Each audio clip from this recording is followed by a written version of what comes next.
नमस्कार, खबर उत्तराखंड देख रहे हैं आप। मैं हूं आपके साथ विशालगढ़। खबरों की शुरुआत करेंगे बड़ी खबर से। देहरादून से बड़ी खबर मिल रही है। सभी मलिन बस्तियों का दोबारा होगा सर्वेक्षण। साल 2011-12 में चिन्हित श्रेणी बस्तियों के पात्र होंगे नियमित। मुख्य सचिव आनंद वर्धन ने बैठक कर निर्देश भी जारी किए हैं। सचिव शहरी विकास को निगरानी और नियंत्रण के निर्देश भी दिए गए हैं। भूमि चिन्हीकरण आवंटन के नियम तैयार करने के आदेश जारी किए गए हैं। नियम पात्रता और डीपीआर तैयार करने के भी आदेश जारी किए गए हैं। तो बड़ी खबर आप तक पहुंचा रहे हैं, जहां पर बड़े निर्देश जारी किए गए हैं। नियम पात्रता और डीपीआर तैयार करने के निर्देश इस दौरान मुख्य सचिव ने दिए हैं। तो देहरादून से बड़ी खबर है, जहां पर सभी मलिन बस्तियों का दोबारा सर्वेक्षण होगा और 2011-12 में चिन्हित श्रेणी बस्तियों का एक बार फिर से निरीक्षण किया जाएगा। मुख्य सचिव आनंद वर्धन ने बैठक में ये निर्देश जारी किए हैं। तो सचिव शहरी विकास को निगरानी की जिम्मेदारी भी सौंपी गई है।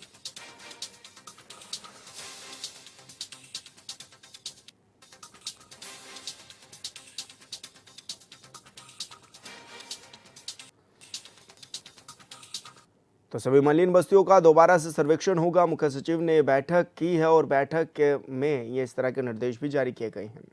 जहां जानकारी ले लेते हैं, हमारे संवाददाता योगेश आर्या हमारे साथ लाइव जुड़ गए हैं। योगेश, क्या कुछ जानकारी मिल रही है? किस तरह की तैयारियां अब राज्य सरकार की ओर से देखी जा रही है? हाँ, देखिए विशाल बिल्कुल जिस तरह से देखा जाए कि देहरादून के अंदर मरीन बस्तियों को लेकर के जिस तरह से सर्वेक्षण की बात सामने आई है, ये कहा जा रहा है कि जो मरीन बस्तियां हैं उनका दोबारा से सर्वेक्षण जो है वो किया जाएगा। और ऐसे में देखा जाए तो कहीं न कहीं जिससे 2012-13 के का कहा हवाला दिया गया है कि वहाँ उसको लेकर के निरीक्षण किया जाएगा। हाल ही में देखा जाए तो मरीन बस्तियों को वहाँ से जो है उनका पूरा देखा गया था कि अवैध कॉलोनियाँ कहाँ बसी हैं, अवैध मलिन बस्तियाँ कहाँ पर बसी हैं। उस पूरे को लेकर के निशान जो है दे भी की गई थी और इसके साथ-साथ जो है पूरी टीम इसमें बनाई गई थी। और इस बार दोबारा फिर चाहे वो एमडीडीए की बात हो, चाहे वो राजस्व विभाग की बात हो, चाहे वह अन्य विभागों की बात हो, नगर निगम इसमें शामिल है। इस विभागों की टीम पूरी रहेगी जो पूरे इसका सर्वेक्षण करेगी, निरीक्षण करेगी। तमाम जो रिपोर्ट है वो बना करके भेजी जाएगी और मुख्य सचिव ने इसको लेकर के पूरे निर्देश जो है वो जारी कर दिए हैं। इस निर्देश को लेकर के अब जल्द ही जो है पूरा सर्वेक्षण प्रारंभ किया जाएगा और देखा जाएगा कि आखिरकार जो बस्तियां हैं वो कहाँ-कहाँ बसी हैं। और क्योंकि देखिए नदियों का जो पहले भी कहा गया था कि बिंदाल और जो रिस्पना नदी है उस पे अवैध अतिक्रमण का मामला लगातार सामने आया, तो उसको लेकर के सर्वेक्षण कराया जा रहा है और देखना होगा कि इस पूरे सर्वेक्षण के बाद किस तरह की रिपोर्ट जो है, जो टीम जो सर्वेक्षण करने जाएगी वह किस तरह की रिपोर्ट देती है, किस तरह से वो पूरी नदियों का भी सर्वेक्षण करती है कि आखिरकार नदियों के किनारे कितनी अवैध कॉलोनियां बसी है। तो पूरा सर्वेक्षण कराने के बाद जिस तरह से बात की जा रही है, उसके बाद देखना होगा कि ये रिपोर्ट किस तरह सामने आती है। जी। लेकिन योगेश, कई बार एनजीटी ने भी इस बात को उठाया है और अक्सर ये भी देखा गया है कि कोर्ट की तरफ से भी बार बार फटकार लगी। लेकिन क्या अभी तक इतना लंबे समय हो गया और अभी तक कोई पुख्ता रिपोर्ट सामने नहीं आ पाई है सरकार की ओर से? हाँ, देखिए बिल्कुल विशाल, जब-जब रिस्पना नदी, बिंदाल नदी के आस-पास बसी मलिन बस्तियों को लेकर के आवाज़ उठती है, एनजीटी की बात आती है या हाई कोर्ट की ओर से जो है इस पूरे प्रकरण पर जो है सरकार को कहा जाता है कि इसकी पूरी जाँच की जाए, इसमें देखा जाए कि अवैध कॉलोनियाँ किस तरह से बसी हैं, कितने मकान हैं चिन्हित किया जाए जो जिन्होंने अवैध कब्जे किए हैं। तो इस पूरे प्रकरण पर जिस जिस तरह से अभी हाल ही में देखा गया कि निशान लगाना शुरू प्रारंभ किया गया था, पूरी तैयारियाँ जो है ऐसे नज़र आने लगी थी कि जिस तरह से अब जो है हाई कोर्ट और एनजीटी के जो आदेश है, निर्देश है, उनका पालन होना शुरू हो जाएगा। इसके बाद यहाँ पर कार्रवाई देखने को मिलेगी। लेकिन एक बार फिर वो मामला जो है ठंडे बस्ते में जाता हुआ दिखाई दिया। उसके बाद एक बार फिर जिस तरह से अब मुख्य सचिव ने कहा है कि पूरा सर्वेक्षण किया जाएगा, निरीक्षण किया जाएगा, तो अब फिर देखना होगा कि आखिरकार इस पूरे मामले पर किस तरह से कार्रवाई होती है। लेकिन सबसे बड़ी बात ये है कि एनजीटी के कहने के बावजूद और जो है हाईकोर्ट के कहने के बावजूद भी जो है इस पूरे मामले पर कोई कार्रवाई नहीं हो रही है। और हाल में हमने किस तरह से देखा कि जो पुरानी कई नदियाँ थी, उनमें जो है किस तरह से रुद्र रूप लिया, तो कहीं न कहीं वो चिंताजनक था। और इस बार रिस्पना और बिंदाल नदी दोनों ही जो है इस बार जो है रुद्र रूप में थी। लेकिन उस तरह से अगर देखा जाए तो वो बिल्कुल जो चिंता जो एनजीटी की है, जो हाईकोर्ट की है, उसको देखते हुए सर्वेक्षण कराया जा रहा है। लेकिन सर्वेक्षण के बाद जो खाका तैयार होता है, उस पर अमल भी होना चाहिए, कार्रवाई भी होनी चाहिए, ताकि जो है आने वाले वक़्त में जो बड़ी जनहानि की अंदेशा जो है बार-बार जताया जाता है, वह जो है ना देखने को मिले और पहले से ही इस पूरे मामले पर कार्रवाई की जा सके। जी। लेकिन योगेश, अध्यादेश लाकर बार बार बस्तियों को बसाया भी गया जाता है, बचाया भी जाता है। अब किस तरह की धड़कनें, क्योंकि उन लोगों की भी बड़ी हैं जो मलिन बस्तियों में अभी रह रहे हैं।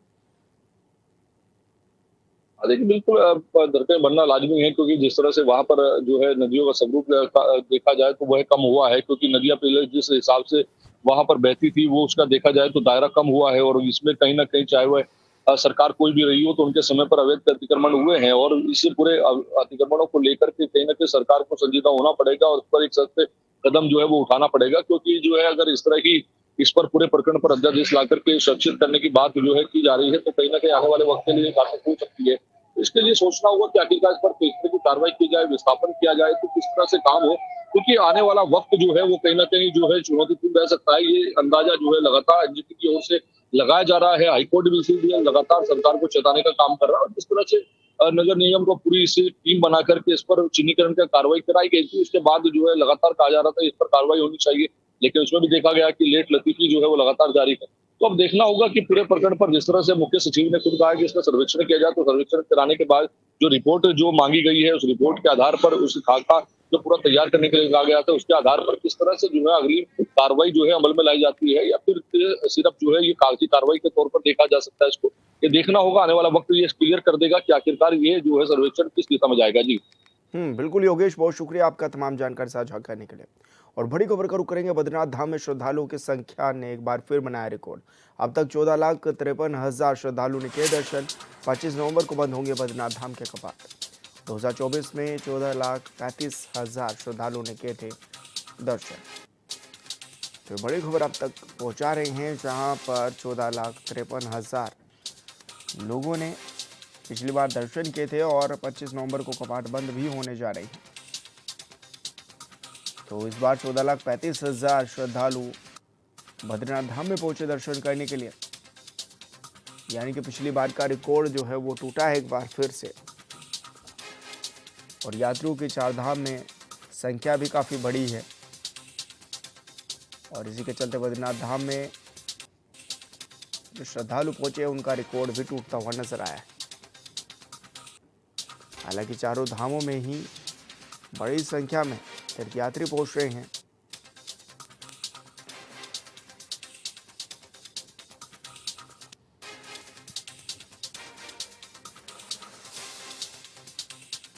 और खासकर केदारनाथ बद्रीनाथ में बड़ी संख्या में तीर्थयात्री पहुंचते हैं और ऐसे में ये देखा गया है कि इस बार तीर्थयात्रियों का एक बार फिर रिकॉर्ड टूटता हुआ नजर आया है। बद्रीनाथ में 14,53,000 श्रद्धालुओं ने दर्शन किए हैं।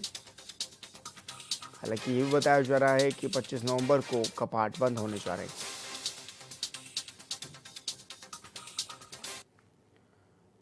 मध्य प्रदेश में कफ सिरप पीने से 15 बच्चों की मौत के बाद अब पूरे देश में दवा कंपनियों और दुकानों पर शिकंजा कसना शुरू किया गया है। हरिद्वार और रुड़की में औषधि विभाग ने बड़ी कार्रवाई की है। औचक निरीक्षण के दौरान कई खामियां भी सामने आई हैं। जहां कई उत्पादन चल रहा था तो कहीं मानक प्रक्रिया की धज्जियां उड़ाई जा रही थी। रुड़की और भगवानपुर में केंद्रीय औषधि नियंत्रण विभाग और उत्तराखंड ड्रग विभाग की टीम ने सिरप बनाने वाली 3 कंपनियों और कई दवा दुकानों का निरीक्षण भी किया है। वरिष्ठ औषधि निरीक्षक अनिता भारती की अगुवाई में इस कार्रवाई के दौरान सिर्फ एक कंपनी में सिरप बनता मिला है, जो पशुओं के लिए सिरप तैयार कर रही थी। टीम ने सभी कंपनियों को मानक के अनुरूप ही उत्पादन करने के सख्त निर्देश भी जारी किए हैं।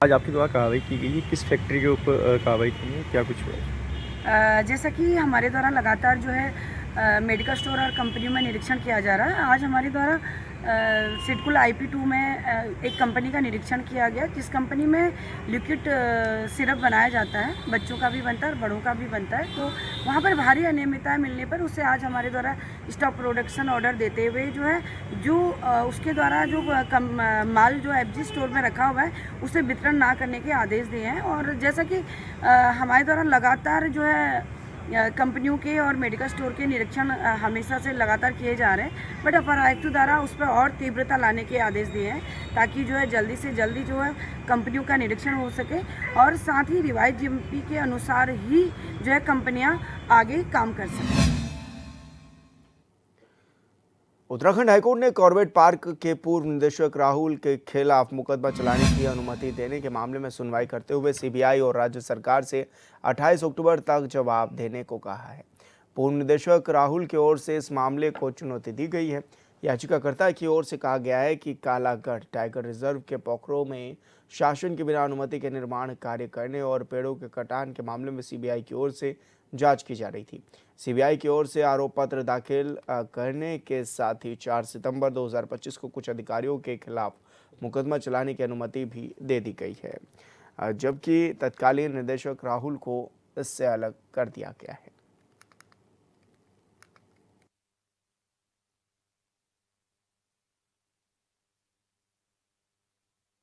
पूर्व में पाखरों वाले मामले में कुछ डायरेक्शंस हुई थी, इसमें सीबीआई इंक्वायरी हुई थी, जिसके बाद कुछ अधिकारियों के विरुद्ध जिनकी भूमिका पाई गई थी सीबीआई द्वारा चार्जशीट फाइल की गई और प्रोसिक्यूशन सैंक्शन उनके अगेंस्ट ग्रांट कर दी गई थी। लेकिन उसमें कुछ अधिकारी ऐसे थे जिनकी भूमिका नहीं पाई गई थी, एक अधिकारी, और उनके अगेंस्ट प्रोसिक्यूशन सैंक्शन डिनाई कर दी गई थी। शासन द्वारा मुकदमा चलाने की अनुमति नहीं दी गई थी, परंतु आश्चर्यजनक रूप से 7 दिन बाद फिर से बिना किसी नए आधार के प्रोसिक्यूशन सैंक्शन गवर्नमेंट द्वारा दे दी गई, जिसको यहाँ चैलेंज किया गया था। तो आज कोर्ट ने इसमें सीबीआई से और राज्य सरकार की जो सैंक्शनिंग अथॉरिटी है उससे जवाब मांगा है, उनको काउंटर एफिडेविट फाइल करने के लिए डायरेक्ट किया है। क्या कुछ एलिगेशन लगाए गए? एलिगेशन जो हमारे क्लाइंट हैं उनके ऊपर ये थे कि क्योंकि वो सुपरवाइजरी अथॉरिटी में थे तो उन्होंने डीएफओ के जो कार्यकलाप थे उसके संबंध में due diligence as a supervisory officer नहीं अपनाई, जो कि गलत आरोप है। तो हमने अपनी याचिका में यही प्लीड किया है कि जो प्रोसिक्यूशन सैंक्शन हमको पहले डिनाई की गई, यानी हमारे अगेंस्ट मुकदमा चलाने की अनुमति रिजेक्ट की गई, तो सम्यक आधारों पर की गई और बाद में बिना किसी अधिकार के, बिना किसी नए डॉक्यूमेंट के अचानक 7 दिन बाद दोबारा से प्रोसिक्यूशन सैंक्शन दे दी गई। तो इसमें जो स्टेट का एक्शन है वो बोनाफाइड नहीं है और इसको चैलेंज किया गया। और यहाँ रुके छोटे से ब्रेक के लिए, जल्द होंगे हाजिर। ब्रेक के बाद स्वागत है आपका। खबरों में आगे बढ़ेंगे। उत्तराखंड हाईकोर्ट में उत्तरकाशी और चमोली जिले की थराली तहसील में पिंडर और प्राणमती नदियों से 22 अगस्त को आई बड़ी आपदा के बाद क्षेत्रवासियों को आ रही समस्याओं को लेकर दायर जनहित याचिका पर सुनवाई हुई है। मामले की सुनवाई के बाद कोर्ट की खंडपीठ ने प्रदेश सरकार को प्रगति रिपोर्ट पेश करने के साथ ही प्रभावित लोगों को मूलभूत सुविधाएं उपलब्ध कराने के भी निर्देश जारी किए हैं। मामले की सुनवाई के लिए कोर्ट ने 2 सप्ताह बाद की भी तारीख तय की है।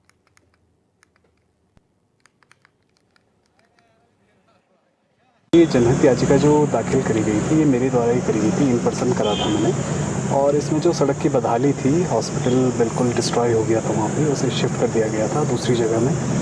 और साथ ही साथ में क्या कहते हैं कि बच्चे जो स्कूल जाने वाले थे उनको भी बहुत उसमें समस्या आ रही थी, तो इसको लेके हमने PIL दाखिल करी थी। 22 अगस्त को वहाँ पे एक बादल फटा था तहसील थराली में, सगवाड़ा गांव है, वहाँ पे एक बच्चे की भी मृत्यु हो गई थी उसमें। 29 अगस्त को भी एक बादल फटा था, मोपाटा एक गांव है, तो उसको लेकर हमें जनहित याचिका दाखिल करी गई थी। तो माननीय उच्च न्यायालय के समकक्ष आज ये PIL आई थी, उसमें उन्होंने ये कहा है, सबसे पहले तो उसमें स्टेटस रिपोर्ट मंगाई गई है कि एक्चुअली क्या काम हुआ है वहाँ पे अब तक और आगे आगे कैसे कैसे काम होने जा रहा है। साथ में उन्होंने इंटरम रिलीफ के तौर पे हमको ये कह दिया गया है कि जो भी वहाँ पे लोकल रेजिडेंट्स हैं जिन तक का पर्याप्त मात्रा में जो चीज़ें नहीं पहुँच पा रही हैं, तो वो सारी चीज़ें उनको आप प्रोवाइड कराइए जल्द से जल्द। तो इसको लेके और अगली तारीख इसमें लगा दी गई है और सरकार इसमें अपना जवाब लेके आएगी। जवाब क्या कहते हैं वेकेशन के बाद ही मेरे ख्याल से लगना चाहिए। इसमें हमारे द्वारा ये कहा गया है कि इसका हमें कोई टेम्पररी इलाज नहीं चाहिए, इसका परमानेंट सोल्यूशन चाहिए हमको।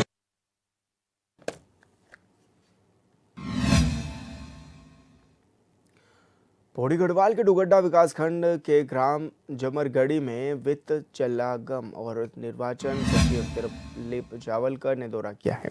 ग्रामीणों ने पारंपरिक ढोल धमाऊ और थाप के साथ फूल मालाओं से उत्साहपूर्वक उनका स्वागत और अभिनंदन किया। सचिव ने JF6 की परियोजनाओं के अंतर्गत हो रहे कार्यों का स्थलीय निरीक्षण किया और ग्रामीणों से संवाद भी किया। इस दौरान उन्होंने क्षेत्र की समस्याओं, आजीविका के अवसरों, आपदा प्रभावित भवनों और कृषि बागवानी से जुड़ी आवश्यकताओं पर भी चर्चा की है।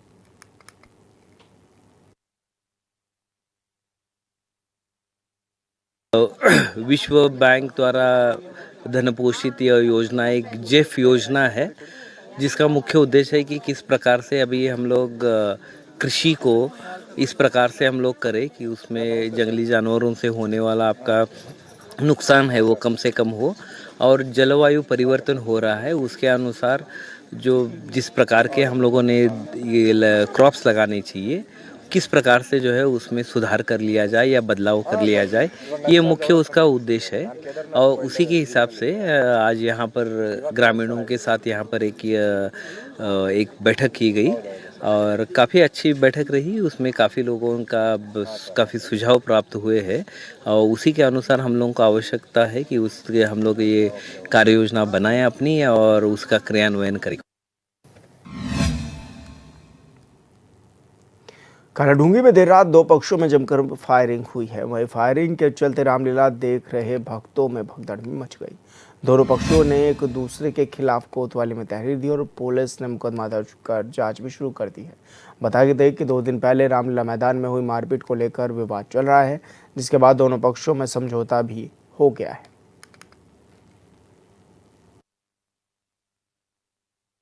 कोतवाली कालाढूंगी क्षेत्रांचल अंतर्गत दिनांक 9 अक्टूबर की रात्रि में नया गांव स्थित रामलीला में दो पक्षों के मध्य लड़ाई झगड़ा व फायरिंग की घटना प्रकाश में आई थी, जिसमें दोनों पक्षों के विरुद्ध सुसंगत धाराओं में अभियोग पंजीकृत किया जा चुका है, जिसमें अग्रिम विधिक कार्रवाई अमल में लाई जा रही है। दीपावली पर्व से पहले बाजारों में बिकने वाले खाद्य उत्पादों में मिलावट रोकने के लिए प्रशासन और नगर निगम ने संयुक्त अभियान चलाया है। वहीं कार्रवाई के दौरान 3 अवैध फैक्ट्रियों को सील कर उनके उत्पादों के सैंपल भी लिए गए हैं।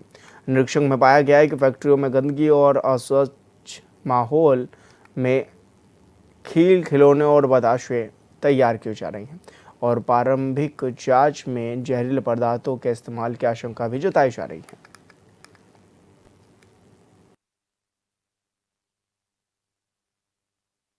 अभी जो सरकार से निर्देश प्राप्त हैं, जितने भी हमारी कप सिरप हैं, कुछ तो प्रतिबंधित कर दी गई हैं और कुछ जो अन्य कप सिरप हैं बिना प्रिस्क्रिप्शन के किसी को भी बेचने के निर्देश दिए गए हैं। बार बार शिकायतें आ रही थी कि कई जो कप सिरप हैं उनको बिना प्रिस्क्रिप्शन के लोगों को भेजा जा रहा है, जिसकी पुष्टि मौके पे हुई है। और उसमें 3 जो हमारे ऐसे केमिस्ट की शॉप थी, उनको ड्रग इंस्पेक्टर के साथ हमारी टीम ने सील किया। उत्तराखंड के उच्च हिमालयों में लोकपाल घाटी की गोद में बसा पवित्र तीर्थस्थल गुरुद्वारा श्री हेमकुंड साहिब के कपाट आज 10 अक्टूबर 2025 को शीतकाल के लिए बंद कर दिए गए हैं। 25 मई 2025 को शुरू हुए इस वर्ष की यात्रा ने लाखों श्रद्धालु और पर्यटकों को आध्यात्मिक शांति और प्राकृतिक सौंदर्य का अनुभव भी कराया है। तो हेमकुंड साहिब में कपाट शीतकाल के लिए बंद कर दिए गए हैं। सुखमनी साहिब पाठ से हुई कपाट बंद की भी शुरुआत हजूरी रागी भाई ने प्रस्तुति भी दी है, जहां पर कीर्तन किया गया है।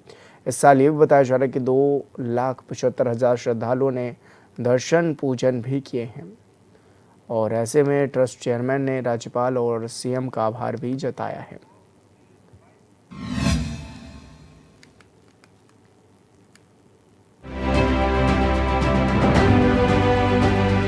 चमोली के उच्च हिमालय स्थित श्री हेमकुंड साहिब ने कपाट शीतकाल के लिए बंद कर दिए।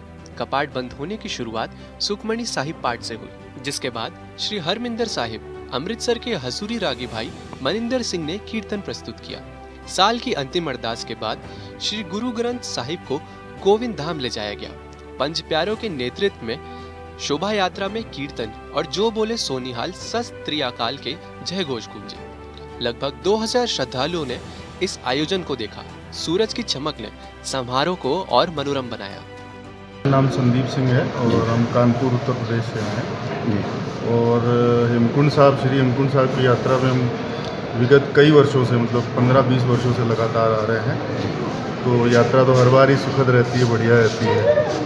और इस साल पहली बार अवसर प्राप्त हुआ है कि हम जो कपाट बंद होने की जो समाप्ति की वो प्रक्रिया है उसमें पहली बार हम शामिल होने जा रहे हैं, तो बहुत उत्साहित है उसके।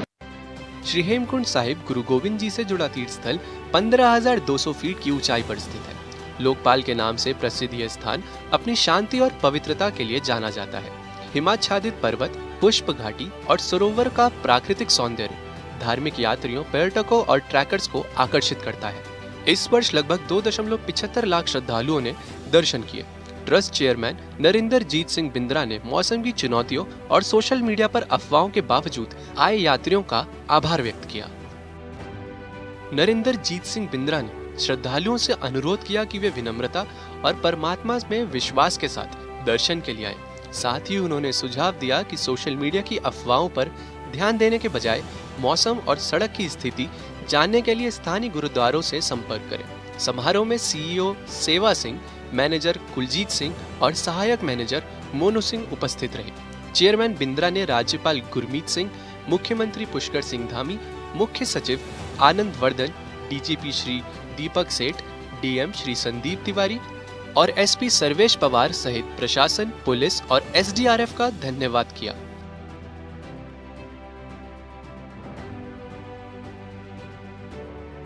चमोली से संजय कुंवर की रिपोर्ट।